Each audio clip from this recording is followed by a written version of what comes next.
Bismillahirrahmanirrahim. Assalamualaikum warahmatullahi wabarakatuh. Bismillah. Innal hamdalillah nahmaduhu wa nasta'inuhu wa nastaghfiruh. Wa na'udzu billahi min shururi anfusina wa sayyiati a'malina. May yahdihillahu fala mudilla lahu wa may yudlil fala hadiya lahu. Rabbi ishrah li sadri wa yassir li amri wa hlul 'uqdatam min lisani yafqahu qawli. Ma ba'd. Bapak Ibu hadirin jamaah yang dimuliakan Allah Subhanahu wa taala, alhamdulillah pagi hari ini kita bisa hadir kembali di majelis yang mulia, majelis ilmu, majelis zikir, majelis silaturahim. Mudah-mudahan hadirnya kita dicatat sebagai amal soleh ibadah oleh Allah Subhanahu wa taala. Amin Allahumma amin.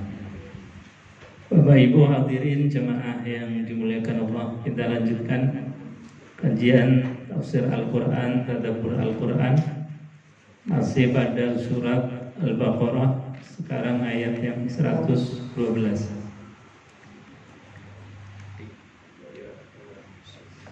Di pelajaran kemarin di ayat 111 itu sebagaimana fitrahnya manusia, kalau meyakini sesuatu itu pasti menganggap bahwa apa yang menjadi keyakinannya itu yang paling benar. Ini sudah menjadi memang gawan bayinya manusia begitu. Meskipun itu keyakinan yang sifatnya lokal, misalnya agama-agama lokal, keyakinan-keyakinan lokal itu pun akan mengatakan bahwasanya keyakinan mereka yang benar. Dan ini secara fitrah Allah pun kemudian mengakui bahwa klaim-klaim semacam itu faktanya itu ada.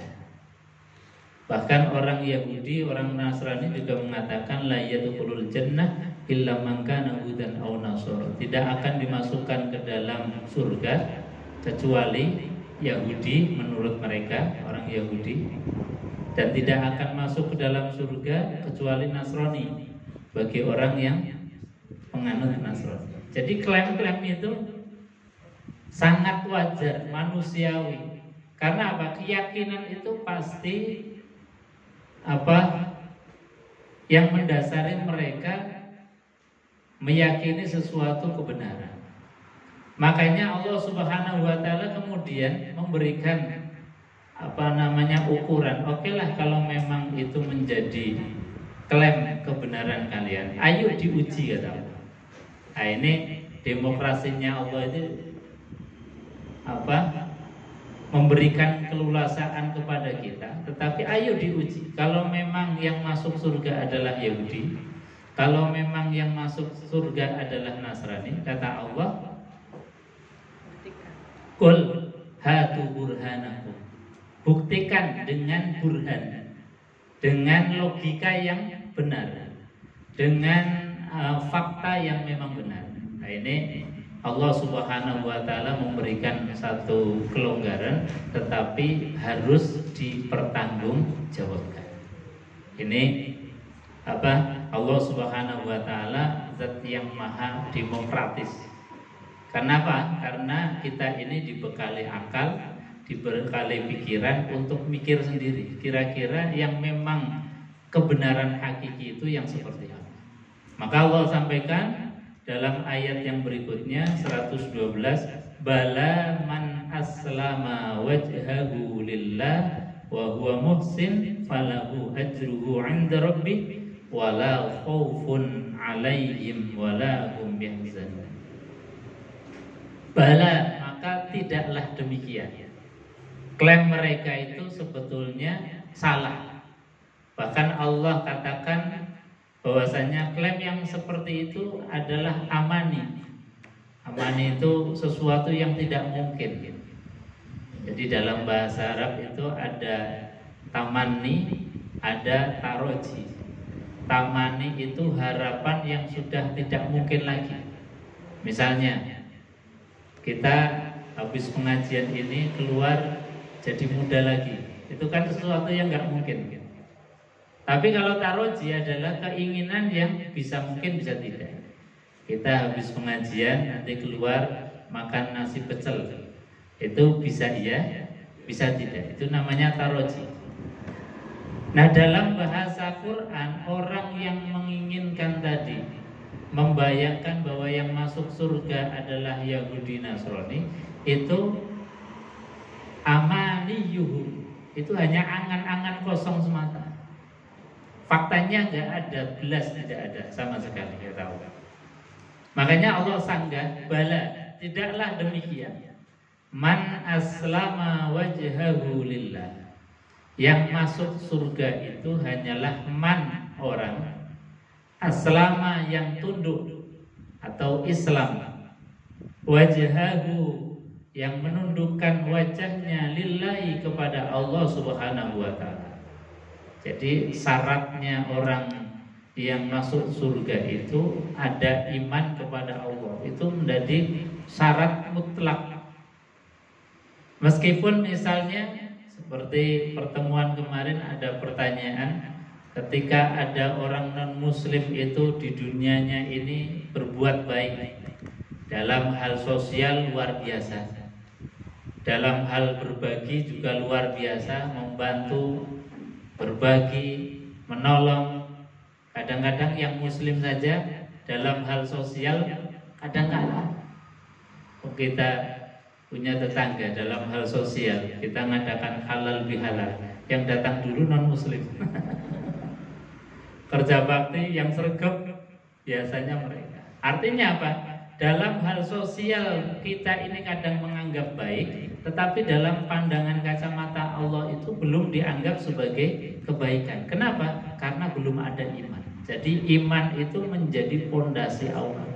Kenapa orang baik, orang non-muslim yang dalam hubungan sosial baik itu tidak atau belum dianggap sebagai orang baik? Karena kebaikan mereka belum disandarkan kepada zat yang maha baik, yaitu Allah Subhanahu wa ta'ala. Jadi kalau bahasanya kita, servernya belum nyambung. Jadi belum ada channel, wifi-nya belum nyambung, belum connect dengan zat yang maha pencipta. Sehingga apa? Kebaikannya itu seolah-olah kebaikan atas jeripayah mereka sendiri, bukan karena digerakkan oleh Allah Subhanahu wa ta'ala. Maka di sini dikatakan yang masuk surga, kata Allah, adalah man aslama wajhahu lillah. Orang yang aslam, tunduk, wajhahu, wajahnya, lillah, kepada Allah Subhanahu wa ta'ala. Nah, ketundukan ini tidak diukur dari kita menghadap mana arah ketundukan kita. Bahkan di Quran itu tidak hanya dianggap bahwa kita ketika ibadah menghadap ke arah timur atau barat, itu bukan itu ukuran ketundukan. Lan tanalul birra laisal birra an tuwallu wujuhakum qibalal masyriqi wal maghrib walakinnal birra man amana billah. Jadi kata Allah, laisal birra, tidaklah dikatakan sebagai albir, kebaikan, antuwallu wujuhakum, ketika kalian itu menghadapkan wajahnya, antuwallu wujuhakum qibalal masyriqi wal maghrib, menghadapkan wajahnya ke arah timur atau barat. Jadi bukan ke arah mana kita ini menghadapkan wajah kita, tetapi kata Allah, yang disebabkan bir atau kebaikan itu adalah man amana billah, orang yang beriman kepada Allah Subhanahu wa ta'ala. Jadi sekali lagi, ukuran kebaikan, ukuran daripada masuk surga atau tidak adalah yang pertama didasari dengan iman kepada Allah Subhanahu wa ta'ala. Wa huwa muhsinun, dan mereka muhsin, berbuat baik. Mereka menjadi orang yang berbuat baik. Jadi iman saja juga tidak cukup. Iman saja tidaklah kemudian dianggap sebagai sempurna kecuali ada bukti-bukti konkret dalam kehidupan kita sehari-hari. Ini namanya muhsin. Nah, ukuran muhsin itu apa? Ukuran muhsin itu adalah man ittiba'ur Rasulillah sallallahu alaihi wasallam.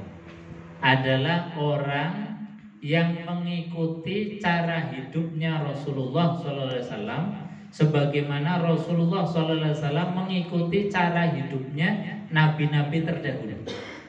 Sebagaimana perintahnya Allah dalam Al-Qur'an, qul sadaqallah fattabi'u millata Ibrahim hanifan. Qul, katakanlah wahai Muhammad, sadaqallah, maha benar Allah. Fattabi'u, ikutilah oleh kalian. Ikuti apa? Millata Ibrahim hanifan. Millah, jalan hidupnya Nabiullah Ibrahim. Hanifah, yang lurus. Jadi ketika kita mengikuti Nabi Muhammad SAW, itu artinya sama saja dengan mengikuti nabi-nabi terdahulu. Sama saja kita mengikuti Nabiullah Ibrahim alaihissalam. Dari akidahnya, dari syariatnya, ini mengikuti beliau-beliau. Dan memang syaratnya menjadi muhsin, jalan satu-satunya adalah ittiba'ur Rasul sallallahu alaihi wasallam, mengikuti Rasulullah sallallahu alaihi wasallam. Tidak ada yang lain. Karena ini sudah jalurnya Quran. Quran mengatakan, "Qul in kuntum tuhibbunallah." Kalau kalian cinta kepada Allah, maka jalan satu-satunya adalah fattabi'uni, ikutilah aku, kata Rasulullah sallallahu alaihi wasallam. Jadi jalan satu-satunya adalah mengikuti pola hidup, cara hidup, syariatnya baginda Rasulullah sallallahu alaihi wasallam. Nah, sekarang pertanyaannya tinggal bagaimana kita bisa mengikuti cara hidupnya Rasulullah kalau kita tidak kenal dengan Rasulullah sallallahu alaihi wasallam. Bagaimana kita bisa mengikuti syariat Rasulullah sallallahu alaihi wasallam? Bagaimana kita bisa menjadi muhsin, orang yang baik, kalau kita nggak belajar tentang Rasulullah sallallahu alaihi wasallam? Itu sesuatu yang impossible, nggak mungkin. Makanya kemudian kita ngaji, belajar dari mulai Sirah Nabawiyah, sejarah Nabi Muhammad SAW, dan termasuk kita pagi ini belajar Al-Quran, itu juga belajar tentang Rasulullah SAW. Kenapa? Karena Nabi Muhammad SAW itu disifati khuluquhul Quran, akhlaknya Rasulullah itu adalah Al-Quran. Makanya detail-detailnya Quran itulah Rasulullah. Jadi Rasulullah itu adalah Al-Quran yang hidup, Al-Quran yang berjalan itu Rasulullah. Refleksi Quran itu direfleksikan dalam perilaku kehidupan Rasulullah, dari bangun tidur, kemudian aktivitas beliau yang luar biasa sampai menjelang tidur. Bahkan tidurnya Rasulullah Shallallahu Alaihi Wasallam kalau kita meniru, itu bagian dari akhlak Al-Quranul Karim. Ini jadi sekali lagi yang dimaksud dengan muhsin adalah ittiba'ur Rasulillah Shallallahu Alaihi Wasallam, mengikuti cara hidup, pola hidup, syariatnya baginda Rasulullah Shallallahu Alaihi Wasallam. Maka kita belajar Quran ini sebetulnya sedang membaca perilaku hidupnya Rasulullah. Satu, Nabi itu adalah man aslama wajhahu lillah, orang yang paling tunduk kepada Allah Subhanahu wa taala.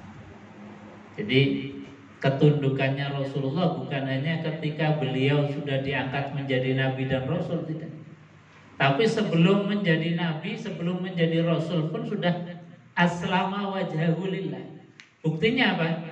Nabi itu melihat kondisi sosial masyarakat zaman jahiliyah, itu rasanya gusar, nggak tenang.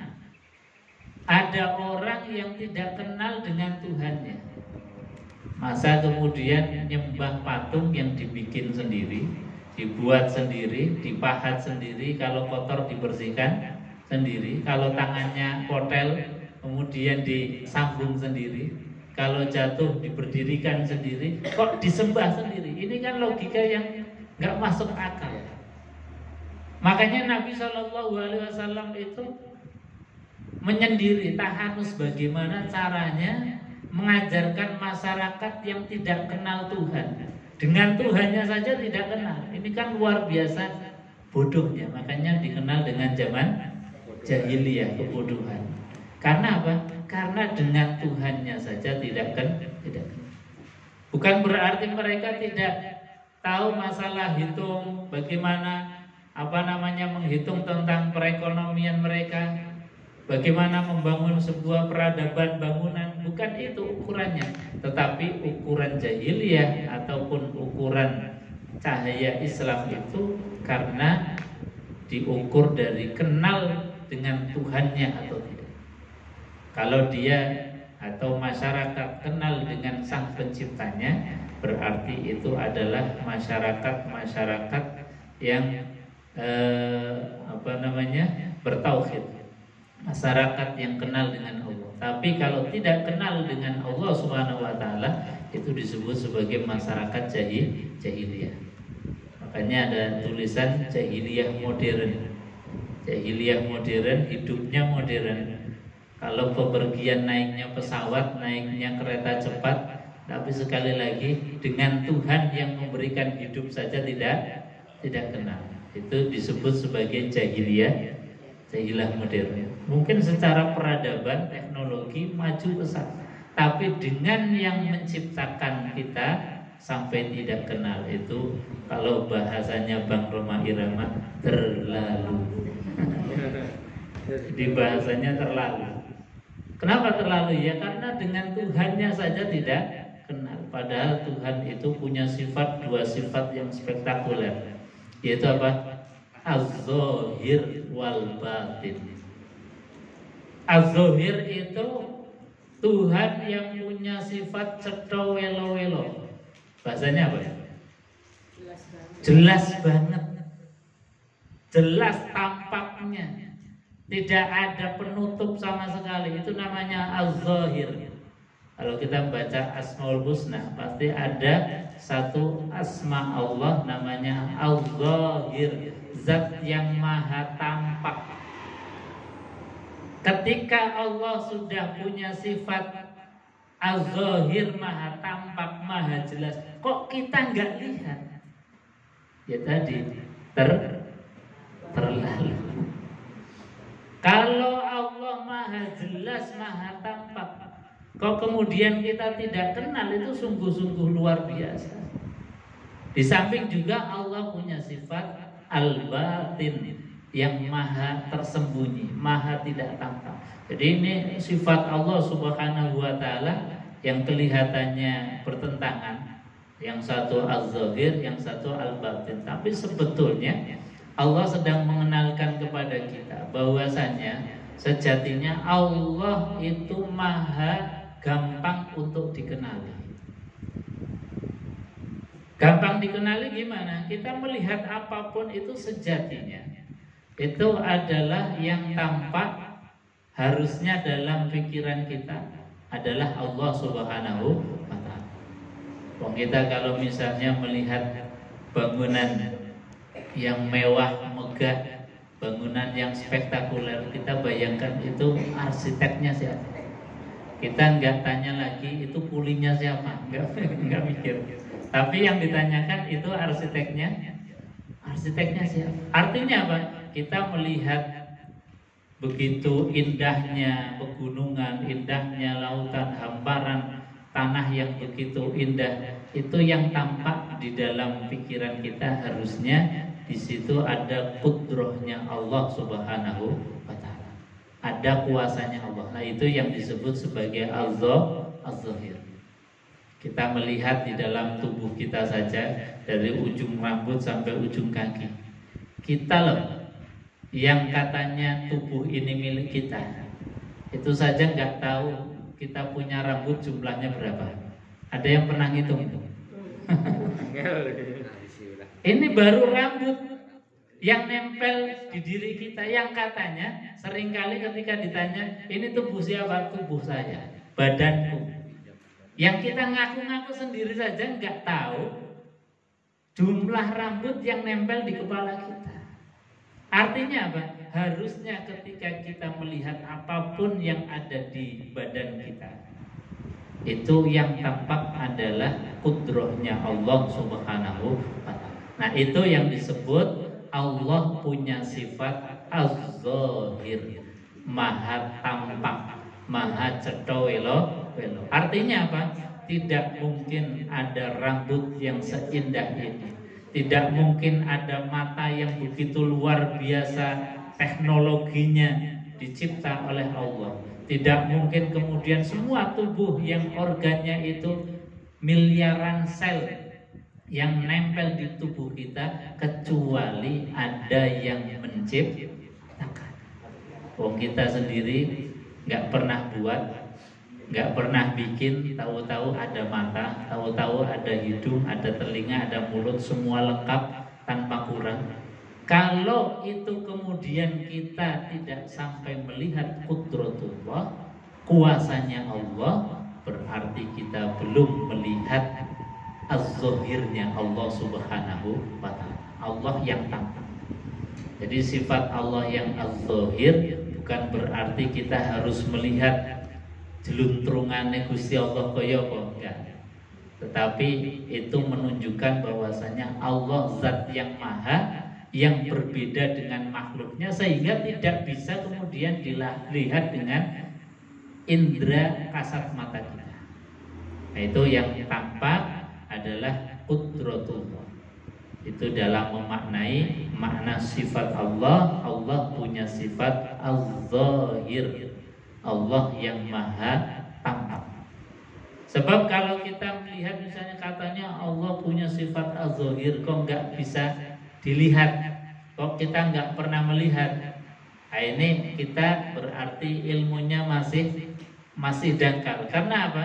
Andai kata kemudian Allah memperlihatkan diri kita sebagaimana Allah memperlihatkan diri kepada Nabiullah Musa alaihissalatu wassalam, maka badan wadah kita ini nggak kuat melihat nur cahayanya Allah. Makanya kemudian Allah punya sifat sisi yang lain, yaitu apa? Al-batin, yang maha tersembunyi. Karena apa? Andai kata tampak zatnya, zohirnya tampak, itu kita yang sebagai makhluk gak kuat untuk menatap cahayanya Allah Subhanahu wa ta'ala. Makanya tadi Allah az-zahir, karena memang setiap apa yang kita lihat harusnya di situ kita melihatnya qudratullah, kuasanya Allah. Dan Allah punya sifat al-batin karena memang sangat ringkihnya kita. Kita ini tidak kuasa untuk menatap, melihat kezatiannya Allah Subhanahu wa ta'ala. Bapak Ibu hadirin jemaah yang dimuliakan Allah. Jadi sekali lagi, Islam atau iman menjadi pondasi untuk sebagai prasyarat masuk Islam. Kemudian apa? Wa huwa muhsin, dia harus meyakinkan atau dia harus memastikan diri sebagai muhsin, orang yang berbuat baik. Ukuran baik apa? Mencontoh Rasulullah Shallallahu Alaihi Wasallam. Makanya Nabi Shallallahu Alaihi Wasallam di dalam mengukur iman menjadi muhsin itu biasanya ukurannya yang hubungan kita sehari-hari. Misalnya apa? Nabi mengatakan mangkana yu'minu billahi wal yawmil akhir fala yu'zi jaruh. Jangan nyakiti tetangga. Karena apa? Kita ini makhluk sosial. Kita nggak bisa berdiri sendiri, pasti membutuhkan yang lain, berkoloni, bermasyarakat. Maka kalau bermasyarakat pasti punya tetangga, baik tetangga jauh, tetangga dekat, tetangga saudara maupun tetangga orang lain. Ini kata Nabi, fala yu'zijaru, jangan menyakiti tetangga. Ukuran tetangga atau bertetangga, bermasyarakat menjadi barometer ukuran iman. Jadi kalau kita bertetangga baik, rukun, damai, insya Allah itu bagian dari prasyarat iman atau sebagai kompetensi iman. Yang kedua kata Rasulullah, "Man kana yu'minu billahi wal yawmil akhir falyukrim dhaifah." Muliakan tamu. Nah, tamu ini juga dalam hubungan sosial kita. Yang tamu itu sejatinya hakikatnya adalah utusan Allah yang diutus untuk datang kepada kita, nguji imannya kita. Kira-kira si fulan itu yang ngaku iman, betul-betul iman atau enggak? Maka kemudian Allah datangkan tamu. Nah, tamu ini nguji kita imanan. Kalau kita memuliakan berarti sesuai antara lisan dan perbuatan. Tapi ketika tamu ini datang, kemudian kita nginceng tok dari korden. Kira-kira siapa yang datang? Kalau yang datang membawa stop map, ini kita tutup lagi. Kalau yang datang itu membawa oleh-oleh banyak, kita cepat-cepat buka pintunya. Nah, ini namanya orang yang memuliakan tamu dengan sebab tertentu, bukan karena perintahnya Allah. Kalau perintahnya Allah, disuruh muliakan tamu, ya siapapun yang datang, karena itu hakikatnya adalah amanah dari Allah. Itu adalah pesuruh Allah untuk menguji keimanan kita, ya kita temui. Karena apa? Karena mereka sejatinya sudah memberikan kita, satu paling tidak memberikan doa dengan ucapan assalam. Jadi mereka mengucapkan assalamualaikum, assalamualaikum. Bahkan kalau pintunya enggak dibuka-buka, salamnya bisa banyak sekali. Doanya berarti banyak untuk kita. Jadi kalau sudah ngasih salam, kemudian kita belum ngasih apa-apa kepada orang yang datang, itu belum dikatakan sebagai orang yang baik. Apalagi sampai menjadi bukti iman, belum ada. Jadi kita temui, kemudian idza khuyyitum bitahiyatin fahayyu bi ahsan. Ketika kita diberikan penghormatan, balas bi ahsan dengan yang lebih baik. Au misliha, minimal sepadan. Ngasih salam, kita jawab salam. Jadi kita temui dulu apa yang menjadi kebutuhan kepentingannya. Kalau kita ini misalnya mereka datang minta bantuan, ya kita bantu kalau bisa. Kalau tidak bisa, maka qaulun ma'ruf wa maghfirah khairun min shadaqatin yatba'uha. Jadi Quran itu ada tahapan-tahapan. Kalau kita ini bisa bantu, ya bantu. Kalau tidak bisa, qaulun ma'ruf, ucapan yang ma'ruf, yang baik. Au maghfirah, atau permintaan maaf. Nuhun sewu niki kok pas keleresan boten gadah yatra. Insyaallah kapan-kapan. Itu kan qaulun ma'ruf wa maghfirah. Ucapan yang baik dan permohonan maaf khairun, kata Quran, lebih baik dibandingkan yatsba'uha adza. Kita ngasih tapi ngomel-ngomel. Jadi ngasih sih ngasih, tapi grundele ra wis-wis. Grundele ra barbar. Nah, ini Quran tuntunannya itu luar biasa. Ada tahapan-tahapan yang bagaimana ketika kita ini tadi didatangkan oleh Allah tamu untuk menguji keimanan kita. Kira-kira antara lisan dan perbuatan sama atau enggak? Ini yang uji Allah langsung. Jadi kalau kita misalnya tadi, kalau perintahnya Rasulullah, ajaran Rasulullah untuk menjadi muhsin, ya Rasul mengatakan bahwasanya mangkana yu'minu billahi wal yawmil akhir falyukrim dhaifah, muliakan tamu. Ya kita muliakan. Tamu itu baik yang kita kenal maupun enggak kita kenal, perintahnya Rasulullah falyukrim dhaifah, muliakan tamu. Ya kita muliakan sebisa kita. Tadi ketika sudah ada tamu, kita sampaikan, kita temui, minimal kalau tidak bisa membantu apa-apa, kalau mereka memang tujuannya minta bantuan, ya kita qaulun ma'ruf wa maghfirah khairun min shadaqatin yatsba'uha adza. Itu Quran mengajarkan sebegitu detailnya. Tahapan-tahapan, kalau kita bisa utama ya kita lakukan yang utama, kalau tidak bisa yang utama ada grade yang lebih rendah lagi. Qaulun ma'ruf wa maghfirah, ucapan yang baik dan permohonan maaf. Itu detailnya Quran sampai seperti itu. Nah, kalau hal-hal yang seperti ini dikaji dari Quran, itu kan sebetulnya akhlaknya Rasulullah Shallallahu Alaihi Wasallam. Nabi ketika kedatangan tamu, beliau tidak menjamu, tidak bisa menjamu karena memang di rumahnya Rasulullah jarang ada makanan. Itu Rasulullah juga sampaikan kepada para sahabat, wahai sahabat, ini saya kedatangan tamu, ada yang bisa menjamu tamu saya enggak? Ini kan namanya qaulul ma'ruf, memang terus terang. Kemudian ada sahabat yang kemudian ngajeng, wahai Rasulullah, insya Allah saya yang jamu. Kemudian apa? Tamunya Rasulullah SAW diajak ke rumah beliau. Sampai di rumahnya beliau, kemudian tanya sama istri, wahai istriku, ini ada tamunya Rasulullah SAW, dan insya Allah malam hari ini akan kita jamu. Kira-kira ada apa yang bisa kita suguhkan kepada tamunya Rasulullah SAW ini? Maka apa jawab istrinya? Wahai suamiku, ini tidak ada makanan kecuali bubur yang sedianya akan diberikan kepada anak kita. Nah, terus gimana? Ini sudah kadung mengiyakan Rasulullah SAW. Akhirnya apa? Mereka pun bersiasat, ya sudah. Nanti tamunya kita siapkan untuk makan, biar anak kita disuruh untuk tidur saja. Nanti insya Allah kalau tidur kan kenyang sendiri. Jadi disuruh tidur, kemudian nanti kalau pas makan lampunya dimatikan, kita etok-etok ikut makan. Kemudian setelah selesai makan, baru nanti dinyalakan lagi lampunya.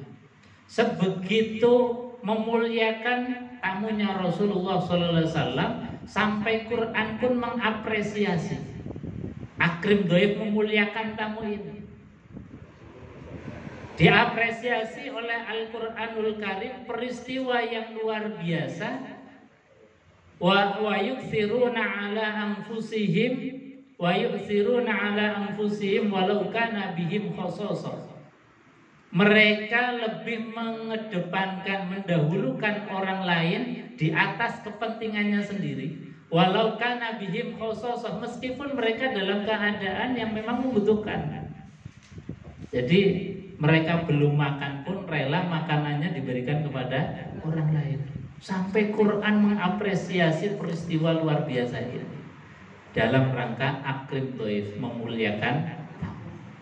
Jadi sekali lagi kita punya tradisi, Quran pun memberikan satu tuntunan yang detailnya sebegitu luar biasa. Makanya orang tua kita dulu, guru-guru kita, meskipun saya yakin mungkin secara detail ayatnya nggak paham, tapi tradisi akrim dhaif, memuliakan tamunya luar biasa, persis sebagaimana yang diajarkan oleh Quran. Misalnya apa? Kalau membuat rumah, orang dulu yang dibesarkan apanya? Ruang tamunya. Ruang tamunya itu dibikin mewah, besar, pendopo besar, interiornya dibikin bagus, nyaman, supaya tamunya betah. Tapi kalau ruang pribadinya dibikin sempit. Karena apa? Karena ada nilai-nilai akrim dhaif, memuliakan tamu. Jadi dari segi arsitektur itu luar biasa. Orang tua kita dalam membangun sebuah peradaban, membangun rumah saja, itu yang dikedepankan, yang diutamakan ruang tamunya. Pendoponya besar. Karena apa? Senang kalau kedatangan tamu, senang kalau mendapatkan berkah hadirnya tamu. Jadi dalam mendesain rumah saja, itu desain yang diutamakan ruang tamunya. Nah, kita kalau di zaman sekarang kota, ruang tamunya jelek. Jadi seolah-olah kita sudah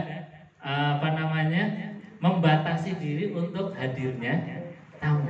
Tapi kalau orang tua dulu, yang dipikirkan itu bagaimana nanti supaya tamunya itu banyak, sehingga dibesarkan. Jadi mindsetnya saja sudah berbeda. Kalau orang tua dulu senang hadirnya banyak tamu. Kalau sekarang, kalau kita kedatangan tamu Rasulullah. Jadi itu yang kemudian menjadi mindset kita. Ya mungkin kalau orang tua dulu mungkin tanahnya lebar-lebar sehingga ya pantas, tapi kita tanahnya wis sempit. RSSS jadi susah.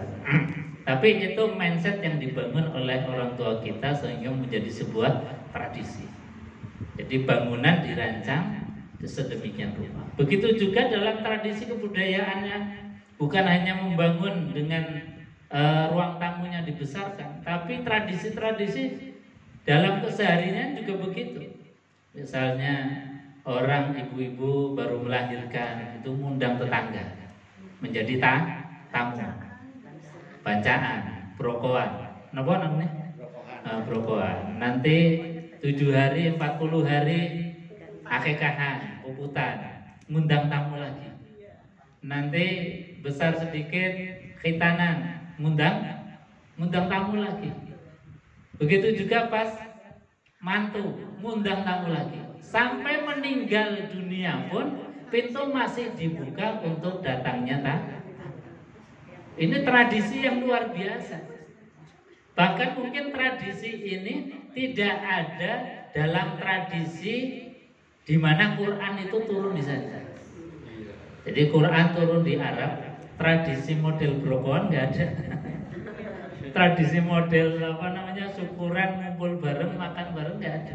Artinya apa? Dari segi ini sebetulnya kita punya budaya, punya tradisi yang sangat-sangat Qurani, sangat Qurani. Yaitu apa? Memuliakan tamu. Dari segi tamu itu sudah luar biasa. Jadi Nabi SAW itu seringkali mengukur iman itu dalam kehidupan keseharian kita. Makanya insya Allah kalau dalam ukuran-ukuran semacam itu kita sudah termasuk dari golongan min jumlatil muhsinin, termasuk orang yang ihsan atau berbuat baik. Maka kalau sudah aslama wajahu lillah wa huwa muhsin falahu ajruhu 'inda rabbi, maka baginya ajruhu, pahalanya Allah Subhanahu wa taala, 'inda rabbi, di sisi Allah Subhanahu wa taala.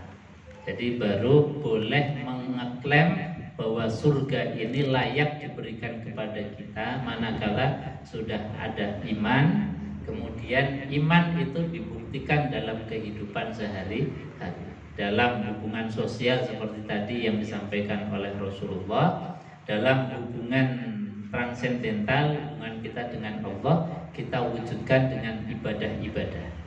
Sholat kita jaga, kemudian kita zakat keluarga, kalau kita ada harta kita tidak haji atau umroh, itu bagian dari bukti ketika kita mengatakan iman kepada Allah Subhanahu wa taala. Sebab dalam Al-Baqarah yang awal itu bukti iman, alladzina yu'minuna bil ghaibi wa yuqimuna shalah wa mimma razaqnahum yunfiqun. Jadi iman itu mengimani yang gaib, mengimani sesuatu yang tidak kasat mata, kemudian mendirikan sholat, wa yuqimuz zakat, wa yuqimunas shalah, wa yutuz zakat, dan kita mengeluarkan zakat. Itu sudah bagian dari kompetensi keimanan. Jadi ciri iman ya dalam hubungan Allah kita sholat, dalam hubungan masyarakat dan kita bisa sebagaimana yang diajarkan oleh baginda Rasulullah SAW.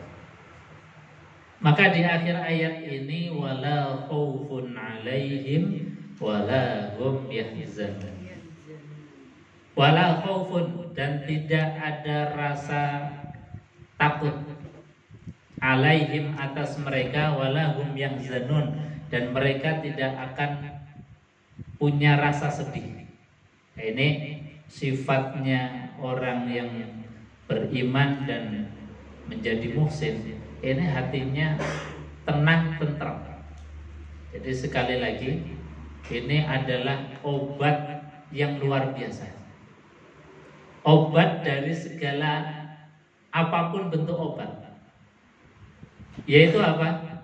Menjadikan tenangnya hati, tenangnya pikiran. Itu yang disebut sebagai sakinah, tenang, tentram. Itu yang disebut sebagai khusyuk, hati yang khusyuk, hati yang tidak banyak pola.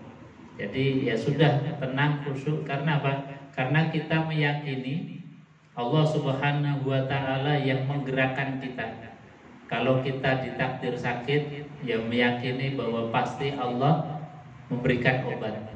Karena apa? Nabi SAW mengatakan bahwasanya kullu da'in dawa'un. Setiap penyakit pasti akan ada obatnya. Nah, keyakinan-keyakinan semacam ini menjadikan kita itu hatinya tenang. Keyakinan semacam ini akan menjadikan kita ini tidak suzon kepada Allah Subhanahu wa Ta'ala, dan itu adalah obat yang paling mujarab. Husnuzon kepada Allah, diberikan apapun keputusan hidup oleh Allah hari ini, ya inilah yang terbaik. Misalnya kita meyakini hari ini kita diberikan keputusan oleh Allah hadir di majelis ilmu, ini keputusan terbaik. Ketika pun tidak hadir tapi kita mungkin melaksanakan ketaatan yang lain, itu juga keputusan yang baik. Atau ditakdir misalnya kok dilalah takdir kita sakit, itu juga keputusan terbaik. Ketika kita ditakdir mengurusi anak-anak, itu juga keputusan terbaik. Ketika kita ditakdir mungkin sedang bersilaturahim dengan saudara, itu keputusan terbaik. Jadi yakinilah bahwasanya apapun yang menimpa kita sekarang ini adalah keputusan Allah yang terbaik. Maka tidak ada kalimat kecuali kalimat bersyukur kepada Allah dengan mengucapkan alhamdulillahirabbil alamin. Jadi sebetulnya kalimat alhamdulillah itu obat dari segala obat, solusi dari segala solusi. Tapi bukan hanya sekedar dilafadzkan, ada perenungan yang mendalam, ada kerelaan sebagaimana doanya kita, raditu billahi robba wa bil islami dina wa bi muhammadin nabiyya wa rasulah rabbi zidni ilma warzuqni fahma. Itu sebetulnya doa itu kalau diperas adalah alhamdulillah. Jadi doa itu semuanya itu alhamdulillah, ya terima kasih ya Allah, matur suwun ya Allah. Itu tak sebetulnya. Kalau sudah matur suwun, terima kasih, itu rodi, itu bilal, sudah rela. Artinya rela, ya sudah, pokoknya Allah kasih ini alhamdulillah. Allah kasih sehat alhamdulillah, kasih bisa ngaji alhamdulillah, pas dilala ditakdir sakit, ditakdir sempit juga tetap alhamdulillah. Karena semuanya ini adalah ekosistem kehidupan, ekosistem rohani kita, ekosistem dari apa yang diberikan Allah kepada kita. Karena tidak mungkin kita itu kemudian sehat terus. Ini ekosistemnya nanti jadi rusak. Ekosistem kehidupan, kalau orang itu sehat terus, ini rumah sakit nggak laku, dokternya nanti jadi pensiun. Makanya ekosistem kehidupan ketika kita ditakdir sakit misalnya, itu juga bagian dari ketika Allah memutar kehidupannya. Maka husnuzon dan alhamdulillah itu harus senantiasa membasahi lisan kita. Karena apa? Kalau kita ini ditakdir sehat terus, ini juga bahaya. Karena apa? Jangan-jangan kita ini lagi disamakan dengan Fir'aun. Karena Fir'aun itu selama hidupnya nggak pernah sakit, meskipun panas batuk nggak pernah. Ini namanya Fir'aun. Bahkan Rasulullah SAW saja di akhir hidupnya sempat sakit yang menyebabkan beliau kemudian menjadi wasilah lantaran sebab beliau meninggal dunia. Jadi kalau kita ini misalnya ditakdir sakit, ya Allah alhamdulillah, ada bedanya antara saya dengan Fir'aun. Jadi ini pembeda mutafarik bainana wa bainal Fir'aun. Jadi pembeda antara kita dengan Fir'aun. Dan yang lebih jelas bahwa ketika kita ditakdir sakit, itu adalah kafaratun min jami'idz dzunub. Itu penutup dari dosa-dosa kita. Jadi kalau dosa kemudian kita sakit, itu dosanya ditutup dengan sakit. Makanya ada para ulama yang mengatakan beruntung orang yang meninggalnya itu diawali dengan sakit. Karena apa? Berguguran dosa-dosanya. Ketika beliau meninggal dunia, maka meninggal dunianya ini insya Allah sudah tidak membawa dosa-dosa. Karena apa? Sudah ditutup dengan kafarat sakit. Jadi sakit itu bagian kafarat min dzunubina, kafarat dari dosa-dosa kita. Bapak Ibu hadirin jemaah yang dimuliakan Allah Subhanahu wa taala. Saya kira itu untuk kajian pagi hari ini. Sebelum ditutup, barangkali ada yang mau ditambahkan atau ditanyakan, monggo silakan.